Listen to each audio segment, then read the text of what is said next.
Okay, everybody, hello, and thank you for being with us for this situational briefing here at the Miriam Institute. We're grateful as ever we are to have with us two guests on this occasion. We have Aviram Meir, who is the uncle of a hostage being held inside the Gaza Strip named Almog Meir-Jan. Almog Meir-Jan is a 21-year-old who's abducted from the Nova Festival, and he was then recorded by Hamas in captivity. He was bound and beaten in a broadcast that was then seen and viewed by his mother. His mother has been speaking all over the world and domestically in the States of Israel about the plight of her son. Orit is the name of his mother, and she's been doing with uncommon courage. And we're delighted to also be joined by Yaakov Lappin, our in-house analyst, who's going to come in after our interview with Aviram Meir. And I thank all of you, whether you're watching live or in the postcasts or listening during the podcast. Thank you all for your time and for your attention. And to remind you, you can submit your questions by way of the Q&A box that is at the base of your Zoom interface. And so with all of that having been said, I'd want to just begin, please, with Aviram. Aviram, thank you for being with us. We really, really appreciate it. Good evening. And Aviram, I want to begin by saying that we find ourselves coming together in the midst of what seems to be negotiations for a hostage deal. I don't necessarily want you to talk about the ins and outs or the details of that hostage deal, because I don't think that you're privy to those. I don't think that you're told those. I know that you speak regularly to the relevant powers that be, but obviously there are certain details that they are not permitted, nor do they wish to publicize. What I'd like you to begin by doing is telling us a little bit about your nephew, Almog Meir-Jan, who has been in captivity since October the 7th. And then we'll talk a little bit more about how you feel and how you respond in light of the ongoing hostage negotiations. Almog, as you said, is 21 years old. He's a youngster, a cool guy, nice guy, who have been finished his duties to the state of Israel and started his own life. After 4 months, he found his very big position in a communication company in Israel, and he had to start a position at the 8th of October. He's a very, very, very funny guy, very social, lots of friends. One story, my father is 87 years old, and 3 weeks before the event, he had a surgeon in his back, a serious one, and he couldn't move after the surgeon. So me and Almog were the only men who could help him take a shower. So Almog did it every 2 days with no complaints. He took shower of his grandfather, and even he did it in his last day, in the 6th of October, and this Friday, he helped him. This is the guy. Yeah, he obviously was somebody and remains somebody with a bright future we say that as we hope for his release in the very, very near term. He's somebody who I've learned a lot about by way of our extensive travel with you and also with Orit, his mother.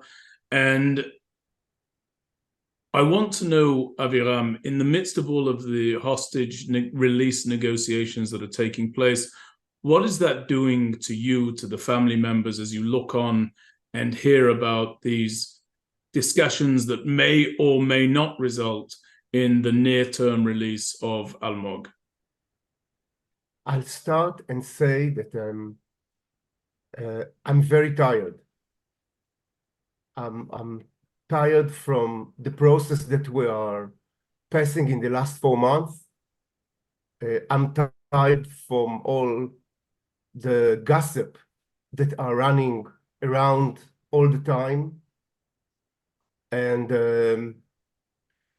there is a lot of work to be a hostage family, lots of work. We are not stopping working all day long, every day, even the weekends. And so the position that I'm staying here, and I believe Orit will agree with me, we are tired, but we don't have the privilege to rest. So we continue.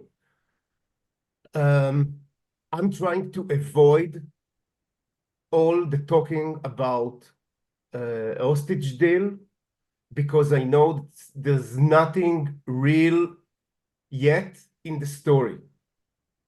I've been today all day long at the Knesset, met lots of members of the Knesset, and even talked with some ministers. As I understand, there's nothing still boiled, let's say, or something that it's coming to a final. We are talking between ourselves, the Israelis. We're debating, we like to debate, but the other side don't talk yet. So on the table, there is nothing right now. So this is my attitude. There's nothing to talk about until there will be something. And all the details that 35 people will be released first, and afterwards 45 days of ceasefire, and afterwards all the others, it's all talks between ourselves. Nothing is real, as I understand.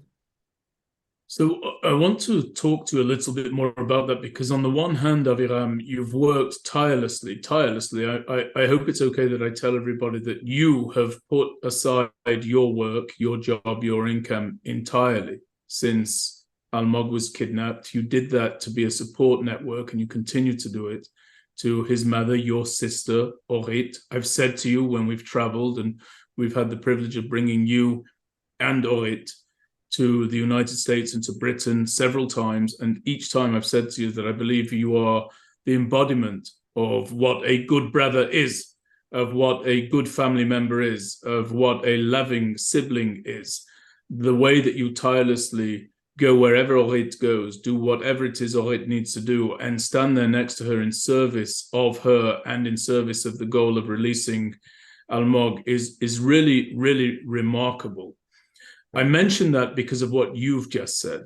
You've worked tirelessly, and you clearly want to do and want to act and will act. But at the same time, it sounds as though you're feeling as though there is little more that you can do, that you're exhausted of the process, that now you're just in a waiting pattern, a holding pattern. Is that very difficult for you to have those two emotions on the one hand, wanting to act wherever you can, on the other feeling that you're in this holding pattern? There is a feeling that all our work is throwing fish hooks to the Dead Sea. This is kind of a feeling that I'm feeling all the time from one end.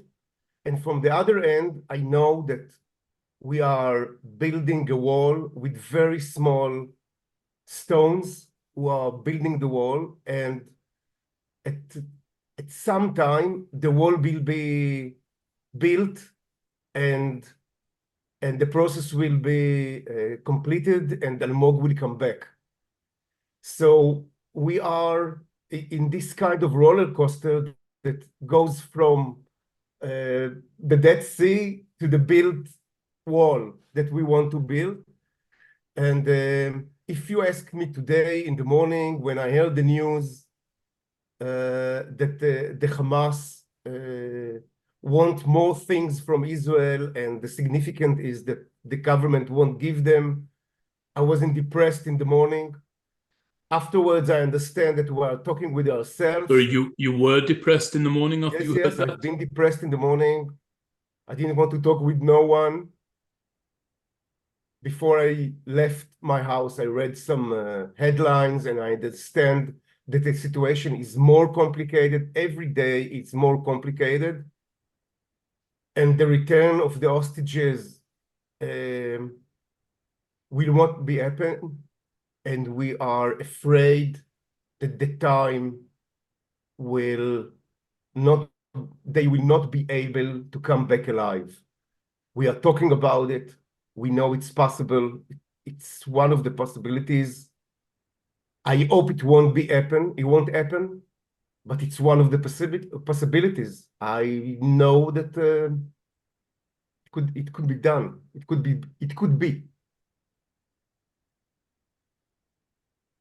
Aviram, one of the things that we spoke about when we traveled with you in those other countries, in the US and in the UK, was that in the mindset of most people, seeing a video of their beloved nephew or their beloved son or their relative in captivity being held by a terror organization would be the most awful, unbearable sight under normal circumstances. But because of the depravity of Hamas and that which that terror organization is capable of doing, actually for you and for Orit, your sister, Almog's mother, and for other family members whose loved ones were filmed in captivity, those captivity videos actually serve to fashion something of a ray of hope because they are proof of life. They are proof that your loved ones are bound, are in captivity, have been taken hostage, and yet they are alive. Are you still able to cling to that ray of hope, knowing that when last Almog was seen, he was seen certainly as a hostage, but equally certainly alive and in terrible conditions, but ostensibly actually in good health? You have to understand that in the 7th of October, there were more than 3,200 families who didn't know what happened with their dears. We knew in the beginning that Almog has been kidnapped, but thousands of families didn't know what happened with their dears, and they were frightened. We were in another position. When I saw the video on the 7th of October, I concentrated just on this, and it took me several days to understand the size of the tragedy that we're dealing with. So I was so concentrated in what we're doing to bring him back on the first day that I didn't realize what's going on around me. Today, we don't have a proof of life in the last 4 months from Almog.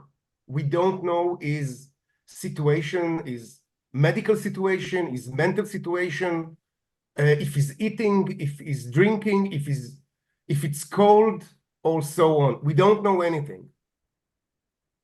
And it makes me worried. And at night, the thoughts are running to bad places. And I'm trying, I can tell you frankly that I'm trying not to think what he's feeling now in the tunnels, because if I think about it too much, I'll go crazy. So I'm trying to be very focused on my new work and not to process the fears and the thoughts and the possibilities, the bad possibilities that there is in. I would like to use my energy for meeting lots of people who can help to bring him back, then thinking about his situation, which is probably despair situation. Aviram, I hear lots of people speaking about the hostage crisis, and I hear some people, and it's actually growing in volume and growing in size, the group of people who say this. There are some people who are calling for an election in Israel now and a replacement of the government for various reasons, including the notion that the government is not acting with sufficient vigor and energy to have the hostages released. What's your view as a family member of a hostage? how well do you feel that the government is interacting with you? What are your expectations of the government at this time? And I should mention, I believe that you're going to describe what your expectations would be of the government, regardless of who was in charge of the government at this moment. My situation is very easy, let's say, because I have one goal that I want to do, which is very clear. I want to bring the hostages back. I have one goal. I don't deal with all of the other challenges that Israel is dealing. I just want to bring back the hostages. So this is what I demand from my government. I don't want to talk about elections. It's not my interests.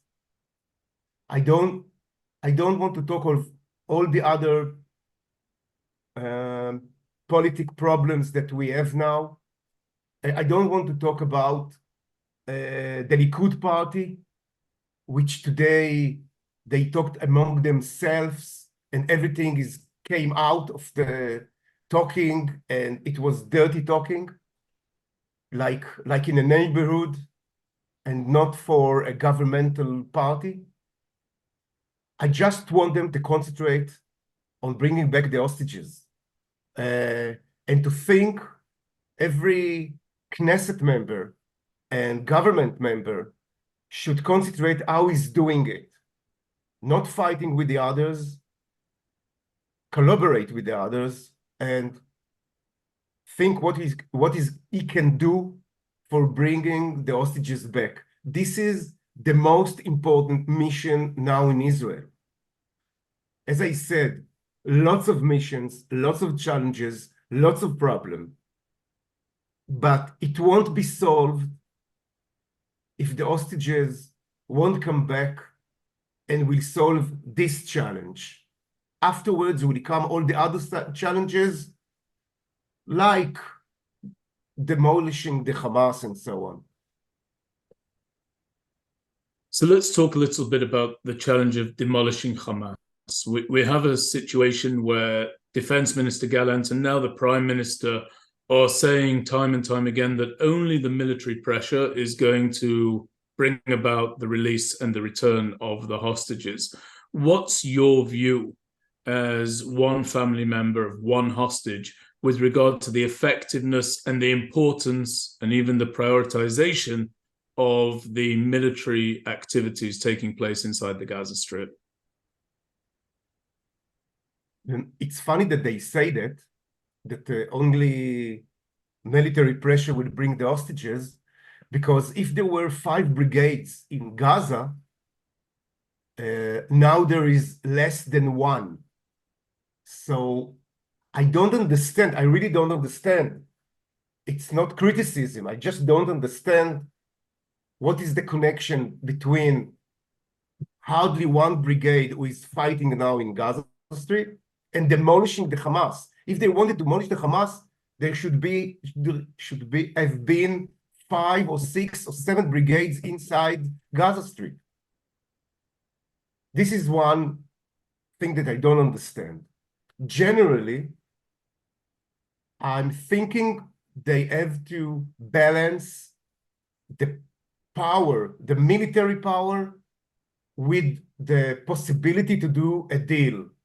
As we understand, it's impossible to take out the hostages with a military operation, because the hostages are under their prisoners.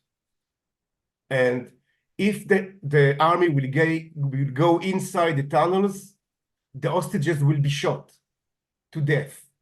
So if we want to bring them back, the military operation should bring the Hamas, want them to do a deal. And this is the smart part of the idea, is to balance between the pressure and from the other side, the need to do a deal. It's kind of a very delicate balancing, which I demand my prime minister to do, and he can do it. He can do it.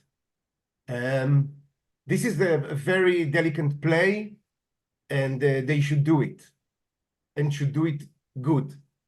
Good because they have hostages from one hand, and Am Israel, the general people of Israel that is watching them and want its pride and want some revenge.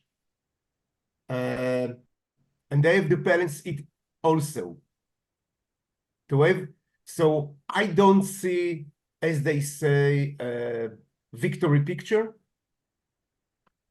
I can see hostages and slowly demolishing the Hamas. I hope when we were in the US and you were just finishing a lecture tour there with us, we sat down and we had dinner. And toward the end of that dinner, you mentioned something that I'd never considered, which was that as you looked at the number of soldiers who are falling and being killed in the context of Swords of Iron, Israel's war against Hamas, that you actually felt responsible in some way, in some shape, some form for their death because of what it is that they're seeking to bring about there. And I was actually shaken by that expression from you. Aviram Meir, you are the uncle of a hostage in Israel. Or rather, Aviram, you are the uncle of a hostage who is in the Gaza Strip. Israeli soldiers are falling in the pursuit of liberating that hostage. What are the feelings that you carry with you as you see the number of IDF soldiers falling and being killed? Today in the Knesset, I talked with a father who lost his son as a soldier in Gaza Strip. And he showed me a letter that his son sent him, that his first goal is to bring back the hostages. One of the hostages is my nephew. So I know I have a responsibility or some responsibility for the death of the soldiers who are defending Israel and trying to bring back the hostages. We are part of their mission. And if they're getting hurt, it's my responsibility also. Today, we decided, Orit and me, to go visit the injured in the hospitals and to cheer them up and to be with them and to thank them. And we'll do it in Sunday. Next Sunday, we're going to do it in Tel HaShomer Hospital. Aviram, what is it that you expect of Jewish people around the world and the international community at this time? To hear their voice, to talk with their politicians, to talk with their communities, to come to Israel and see the situation, see the challenges that we are going to deal with or we are dealing with. Lots of pain. There is a lot of pain here. Just one issue that I know it's going to explode. On the 7th of October, there were 102,000 murders that have been murdered. Their families don't know anything about the situation, how their dears died or they have been murdered. Israel don't consider them as the state, don't consider those families as a challenge. And it's going to explode in our face, especially the Nova families, the Nova Festival families. There are about 400 murders in this festival, and the families are getting lost. What do you And mean getting lost, Aviram? losing their minds. They are really losing their minds. They can't go back to work. They don't get any help from the state. They don't get mental help. The uncles and like me and the aunts and the cousins are helping the families to deal with the death or the murder of their sons. And lots of families are not functioning. Lots of families not functioning. I talked today with the aunt of Tomer, the friend who came with Almog to the party. Almog has been kidnapped and Tomer has been murdered. The family is collapsed. The family have been collapsed. They are not functioning. And they have no help from the state. So I think the communities around the world can help us with that, can help us with being here, help us with talking about us all the time, help us maybe financially, help us maybe with their connections, help us with the government, with their government. Pressure on the government that will bring back maybe the hostages and to push all the other challenges that we have. And I talked just of one that is unspoken. There are lots of others. Aviram, I just have two last questions for you, and then we're going to move to our update with regard to the operations inside Gaza and elsewhere with Yaakov. The first question I have is, how is Orit doing? How is Almog's mother? Orit is doing great, really, relatively to a mother that her boy have been kidnapped in Gaza, in the worst place in the world. She's functioning, she's coordinating, she's managing her day. She knows what she wants. She's really doing a great work. And in Israel, we are working apart. She's doing some of projects, I'm doing other projects, and we have common projects. So we meet, I believe, 3 times a week, maybe 4 times a week. And we are dividing the work. And she's really doing well, considering to the situation. Although she have mental help and psychological help and even medical help. And my last question for you, Aviram, is a little bit difficult for me to ask, but I must ask it. There are people who, with the passage of time, are losing hope in the prospect that the hostages can come home. What would you say to those people who say that because so many days have passed, because so little is known, it's perhaps time to abandon these hostages? What's your response to that? I was talking with a week ago. I was talking with school graduates who are going to the army in 6, 7, 8 months. And I was thinking about my message to them. If it's going to be an abandoned message of what happened in the 7th of October, or it's going to be a hope message. And I choose in the hope message because the future that we want to build here is going to be a better future here.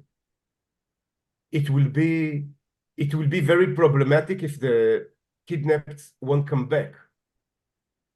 I believe that we have to do everything to bring them back. I don't know how it will end, but we have to believe that most of them are alive. By the way, it's supposed to be a little bit more than 100 hostages that we know, considering today that they are alive. We have to bring them back. And afterwards, we'll build here absolutely gorgeous state.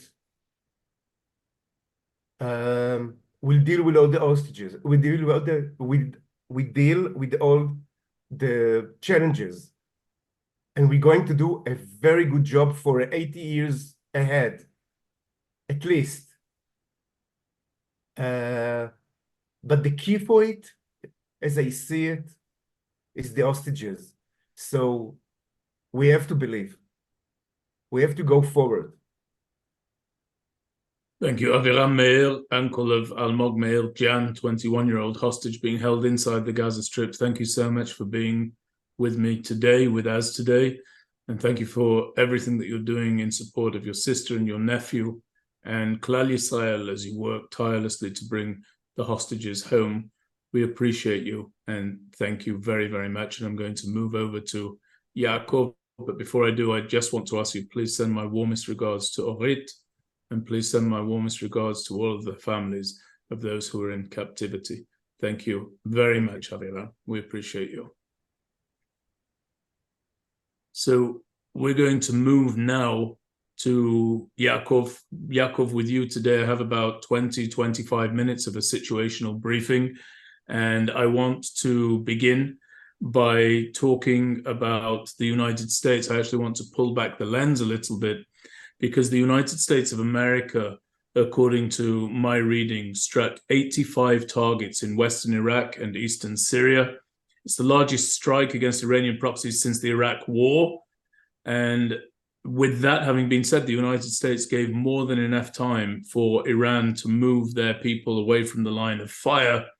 So what I want to ask you is, how much stock should we put in America's determination to meet Iran blow for blow? How determined are they on that front? And also, how does that measure up against their determination, it seems, to avoid an out-and-out conflict with Iran?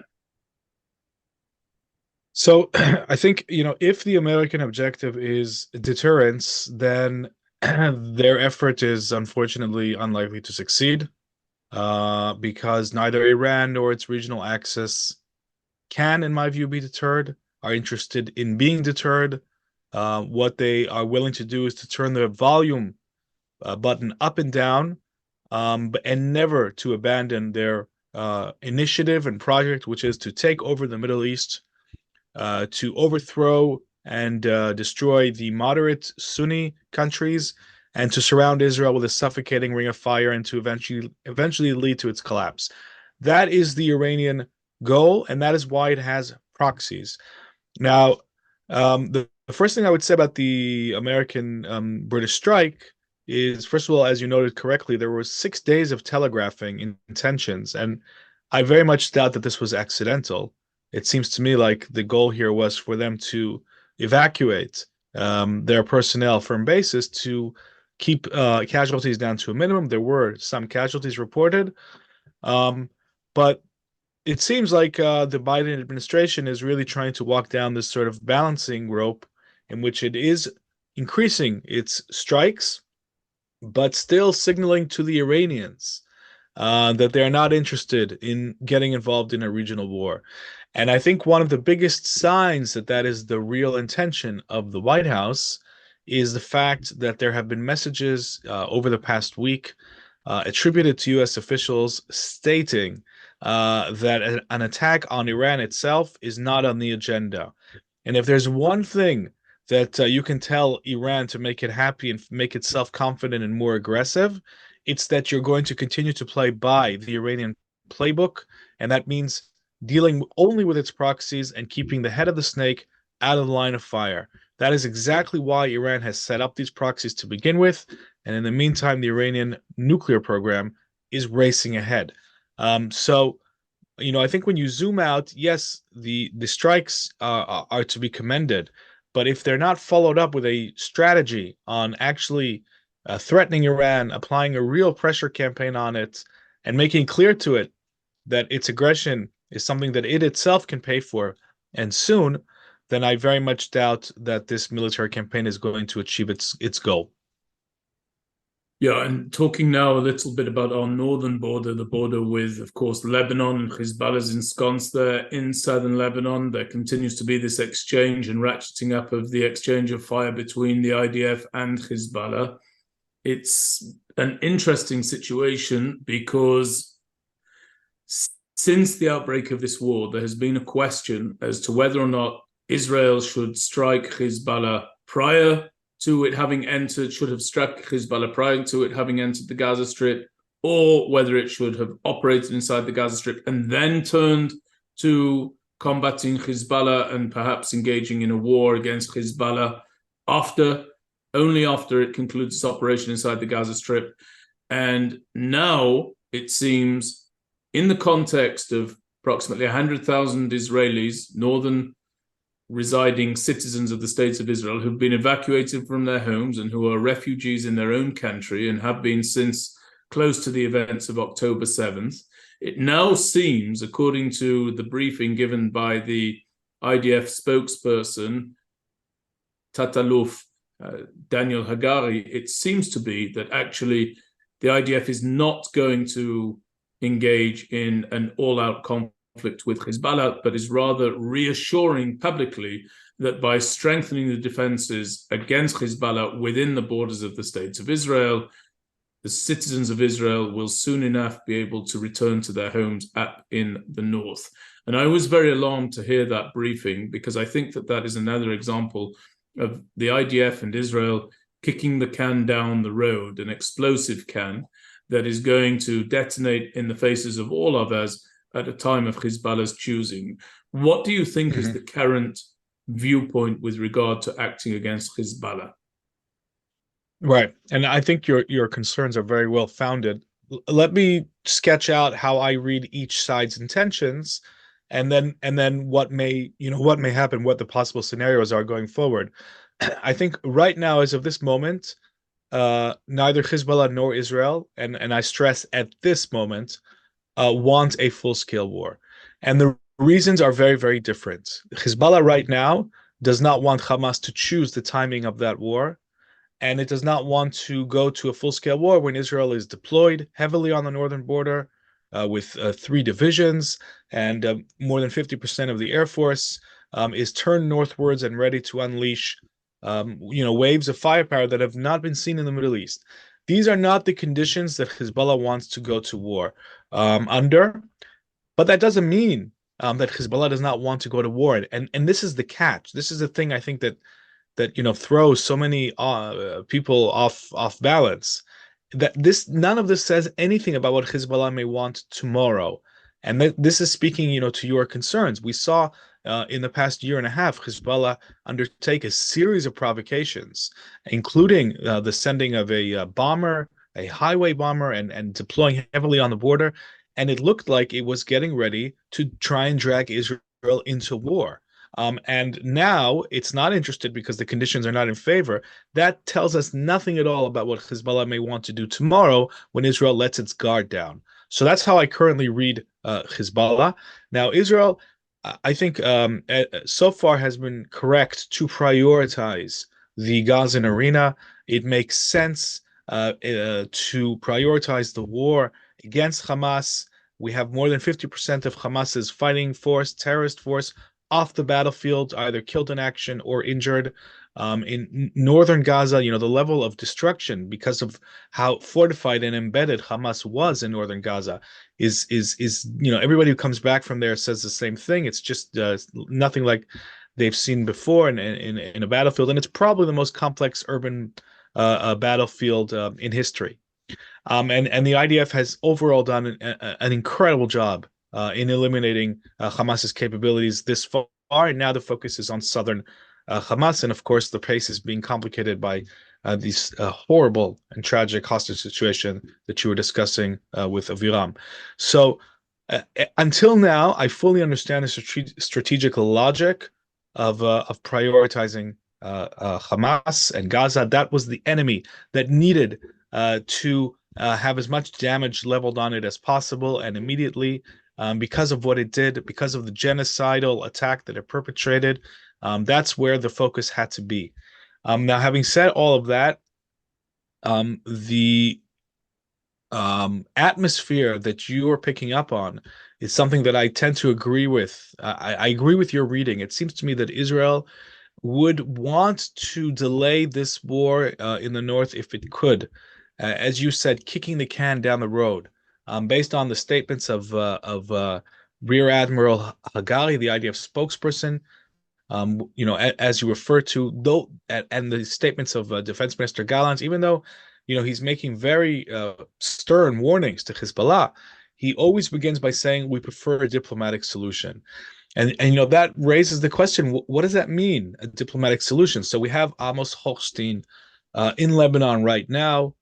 And, when you look at the outlines of this agreement, it becomes pretty clear that this is not a serious agreement. It can never be seen as a serious agreement. What they're talking about is the withdrawal of Hezbollah from the border. That's not going to happen. That is an illusion. Hezbollah is not going to withdraw from the border. What it could do is some cosmetic, withdrawal of part of its personnel. But the hundreds of Shiite villages in southern Lebanon, each one of them is a Hezbollah terrorist base with bunkers and thousands of rockets and anti-tank missiles. None of that is going anywhere. And the Radwan unit can come back to the border at any time overnight. So this is all a fiction. And the other parts of this agreement, the Lebanese armed forces and UNIFIL will somehow play a larger role. It's a joke, and we have to say that that's what it is. The Lebanese armed forces has been infiltrated by Hezbollah. A growing number of its personnel are Shiite Lebanese, and they are prime targets for infiltration. And UNIFIL is absolutely useless at enforcing UN Security Resolution 1701, which calls for the demilitarization of southern Lebanon, with the exception of the presence of the Lebanese army. Obviously, it can't do that, and it's only being used as a human shield by Hezbollah. We've seen that over the past 4 months. So, if Israel agrees to this, agreement, it's going to agree to essentially a fiction, and it would do that only to buy itself time, because it would want more time ahead of a future escalation. And the last thing I would say regarding this complicated situation is that, despite all of these factors, Hezbollah remains locked onto a collision course. Whatever it wants, whatever Israel wants, so long as Hezbollah continues to promote its stance, according to which it will continue to fire on northern Israel so long as the war in Gaza continues, it is locked into an escalatory position, because patience in Israel is wearing thin, and at some point the stop clock is going to hit zero. Israel cannot have 80 to 100,000 people in limbo forever, internally displaced people. So it's nice to have desires and wishes and ambitions, for either side. But as of right now, the collision course it remains in place. Yeah, and I just want to present a slightly different viewpoint before we turn our gaze to the Gaza Strip. I strongly disagree with the idea that we should have orchestrated and executed and prosecuted a war inside the Gaza Strip, and then and only then have turned to the north. I believe that once Hezbollah entered the fray, and once Hezbollah began launching its munitions towards Israel, and once it did so to the extent that the Israeli government evacuated our northern citizens into hotels. They're living in hotels. Some of them are living in tent cities. Some of them are banking in with their relatives. That was absolutely the point at which the Israel Defense Forces should have gone after our most potent enemy on any of our borders, namely Hezbollah. The danger that I foresaw, and I'm sorry to sound wise after the event, the danger that I foresaw of a loss of appetite to tackle that terror threat to our north as a consequence of a long and drawn out operation inside the Gaza Strip, that is now coming into reality. And the reality of the matter on top of that is that, as you said, Yaakov, the threats are not going anywhere. And the notion that the Israel Defense Forces can pick and choose when we will have to move forward as a country and as a military in order to tackle a threat that's visited upon us is a fiction, tragically, horrifically proven by the events of October 7th. If there's one lesson we should have learned from October 7th, it's that the notion that a conflict will emerge in a circumstance and at the timing of our choosing is utter nonsense. And the people who pay the greatest price as a consequence of that group thinking nonsense are unfortunately our citizens and our civilians. And I do hope that the Israel Defense Forces, who are charged with their duties by the governments of the states of Israel, will find the strength, in addition to all of the incredible work that they're undertaking in the Gaza Strip, to turn their gaze northward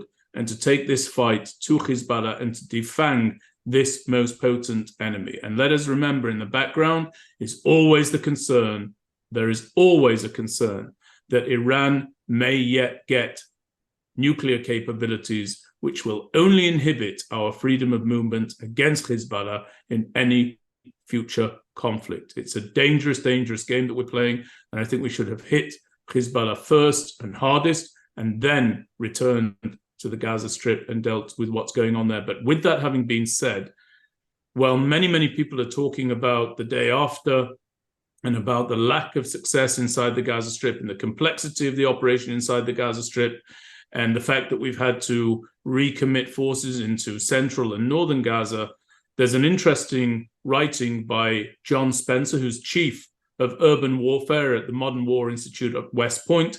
And he, touting the success of the IDF inside the Gaza Strip, said that if you compare it to Mosul in Iraq, he says Mosul was but one battle in one city against 3,000 to 5,000 militants with limited defenses. Israel is fighting multiple battles in 7 cities against 30,000 militants with military-grade underground cities built under civilian areas. And he's saying all of that to express and demonstrate the great success of Swords of Iron, Israel's war against Hamas inside the Gaza Strip. How accurate do you rate his assessment? I think it's completely accurate. I'll just say, by the way, that had we I agree with you, Hezbollah Yaakov, by the way. Just so you know, I completely agree with you, and I'm glad we've got another point of consensus. Carry on. Yeah. And I'll just say as a side note that the minute, it doesn't matter when we do it, the minute we hit Hezbollah, that is going to create a situation of an unprecedented level of firepower on the Israeli home front, and obviously a massive amount of firepower on the Israeli Air Force and various military bases. And that would have 100% hampered the gathering offensive that was pushed onto the Gaza Strip at that opening phase of the war. That's just something to keep in mind. It absolutely would have delayed the progress that we're in now. So Gaza Strip, but just to counterpoint, it would have downgraded the potency of Hezbollah to launch its threats against us if those strikes by the Israeli Air Force in particular were sufficiently trained on the aerial munitions and the aerial capabilities of Hezbollah. So there are pros and cons. That's a very interesting. See, that's a very interesting point. You see, the thing that the conclusion I'm beginning to lean on here is that actually the Air Force cannot extinguish rocket fire. It cannot do it. No, but that's why I say it can downgrade. It can't extinguish it. That's been right, but it can downgrade exactly. It can downgrade, of course, some of the arsenals, the threatening parts of the arsenal. But the level of we're talking about, probably around 1,000 rockets on central Israel a day, things that we've never experienced before, and over 10,000 on the north. So, without a massive amount of ground forces going into southern Lebanon, that fire would continue, and it will continue whenever there's a war that breaks out with Hezbollah. And that doesn't mean that I'm saying that we shouldn't strike Hezbollah, because I think in the end we're going to have no choice, and it's better that Israel takes the initiative. So ultimately, strategically, I'm completely with you. But the question of should it have been done 3 months ago or in the next couple of months is a different question in my mind. regarding the progress in Gaza, it is absolutely true, I think, to say that what the IDF has accomplished in the Gaza Strip is something that no Western industrial state military has accomplished, and I very much doubt could. And the reason I say that is because, despite the horrific intelligence and operational failures that we all experienced on the 7th of October, the recovery and the ground offensive and the air and naval, power that were all focused on the Gaza Strip were done in a way that was utterly unique, sending in armored, heavy armor units that have active air defenses, and the only ones in the world that are battle proven. We're talking about the Trophy by Rafael, and there's another system that's made by Elbit. And the fact that these armored units could punch a hole through fortified urban warfare traps, where you had massive amounts of RPGs and anti-tank missiles and gunmen with AK-47s just lying in wait, coming out of tunnels, and having the air envelope around them, and this digital command network, unprecedented sharing of information. So whenever somebody on the ground sees a target, he can pass it on, almost like a tender to the nearest available firepower source. All of these capabilities came together and actually disproved the doom prophets who said that the ground forces are incapable of doing this, and they can't, and they shouldn't be sent into Gaza, and it will all end in a disaster. And those prophets of doom were thoroughly disproved. I totally agree with what Spencer was saying. When you look at the actual complex challenges that the forces are facing in the Gaza Strip, the performance has been above and beyond. And of course, there have been mistakes and lessons learned. No war is free of those. But overall, the forces are doing phenomenally well, in my view. And in addition to all that, the level of bravery, particularly by the infantry forces and everybody involved, but the infantry are out there in close quarter combat every day, and they're still, despite all the advantages that they have, they still find themselves in barrel to barrel gunfights on a regular basis. The real basics of urban warfare. Having to take the corner and waiting at the corner, having to go into apartments and living rooms, building by building, and taking on, terrorists barrel to barrel. And they're doing it every single day, and they're winning. So all of that means that, if we take, there's a very interesting quote that was released today by the head of the commander of the 162nd Division, which is currently in charge of operations in northern and central Gaza, Brigadier General Itziko, and I'll just briefly quote something that he said. He was talking about an operation that they launched in Shati camp in northern Gaza, and they're striking Hamas targets overground, underground, and he's saying this is an area that initially required 3 divisions of 3 days to reach. Now 2 combat teams reach the same area within an hour and a half, and that shows the level of degradation that Hamas in northern and central Gaza has experienced. The same thing is going to happen in southern Gaza. This is, I fully agree with the analysis that you began the question with. And Yaakov, I just want to finish with a comment here, because I know that you have to go, and it comes down to this hostage release deal. And I think that when you listen to somebody like Aviram, it epitomizes and illustrates just who it is that we're seeking to release from Gaza. We're seeking to release a 21-year-old man who found himself successfully having applied to a high-tech job, the greatest ambition of all Israelis these days, and who was caring for his grandfather on a regular basis. And we are trying to release infants, the Bibas children. We're trying to release families. We're trying to release the elderly, the infirm, the unwell. Those are the people that Israel is seeking to release. Now I want you to think about the people that Hamas is said to want to release. They want to release Marwan Barghouti, a terror chief who is an extremely popular Palestinian leader, seen as a unifying figure, this murderer, incidentally. He was arrested by Israel in 2002, and he's currently serving 5 life sentences for planning terror attacks that killed 5 Israelis during the Second Intifada. They want to release Abdullah Barghouti, who is nicknamed Hamas's engineer. And Barghouti was responsible for planning the terror attack at the Sparrow restaurant in 2003, a suicide bombing in Jerusalem that killed 16 people, including 7 children and a pregnant woman. He also planned the Cafe Moment suicide bombing in 2002 that killed 11 people, and the 2002 Hebrew University bombing that killed 9 people, including 5 US citizens. And, excuse me, he was sentenced to 67 life sentences, which is the most ever given to a Palestinian prisoner. And finally, they want to release Abbas al-Sayed, the commander of Hamas's military wing in the West Bank West Bank city of Tulkarem. He planned the 2002 Park Hotel suicide bombing in Netanya during Pesach, which killed 30 mostly elderly Israelis and injured a further 140. And that was the most deadly Palestinian act of terror during the Second Intifada. And he was sentenced to 35 life sentences. So the Israeli people want to release our elderly, our young, our infants, dare I say, our unborn children, our men and our women and our civilians and our soldiers. And only upon releasing them will we feel whole.